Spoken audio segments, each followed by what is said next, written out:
Mugamba mutya abali ku channel yaffe eyitibwa Kyayiti YouTube channel yaffe kyembasa mugende mu maaso nagyegatta ku lwaleero njegadde boyo ku ddagala eri ligenda obbayamba naddala ggwe atawayinzibwa amabwa g'omubulago oba amabwa g'omukamwa. Nkusaba ofune ebikoola by'emmwanyi. Funa ebikoola by'emmwanyi obubeera bukyali obutototo teeka mu seffuliya. Ofune ebikoola by'ekikakala ekikakala nabyo biteeke mu seffuliya. Ofune n'essere muteeke mu seffuliya omwo. Bw'omala ofuna eddagala eryo liteeke mu seffuliya, teekamu amazzi amatonotono.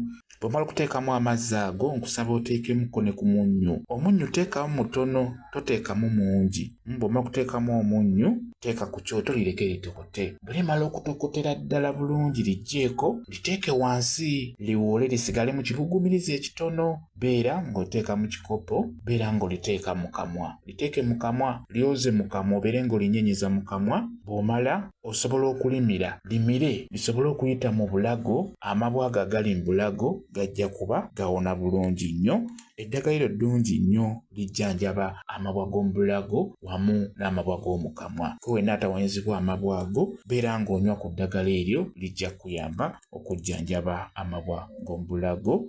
Ku makya ng'omaze okunywa caayi osobola okukeera n'onywayo akatundu k'ekikopo, ne mu ttuntu n'onywayo akatundu k'ekikopo, ne kawungezi ng'ogenda kwebaka n'onywayo akatundu k'ekikopo. Omunnyo toteekamu mungi, teekamu omunnyo ogwo gusaanidde. Eddagala eryo lijja kujjanjabwa ggwe atawanyizibwa amabwa g'omubulago wamu ne mu kamwa. Lyeryo beera ng'olikozesa kujjanjabe. Kambaye WhatsApp namba yange osobola okumbuuza nja kwongera okunnyonnyola vidiyo eno. WhatsApp namba yange eri 0778784 yeeyo WhatsApp namba yange. Mwebale kubeera ku channel yaffe eyitibwa Kyayiti YouTube channel yaffe kyembasa mugende mu maaso nagyegattako mubeere bulungi. Mweraba.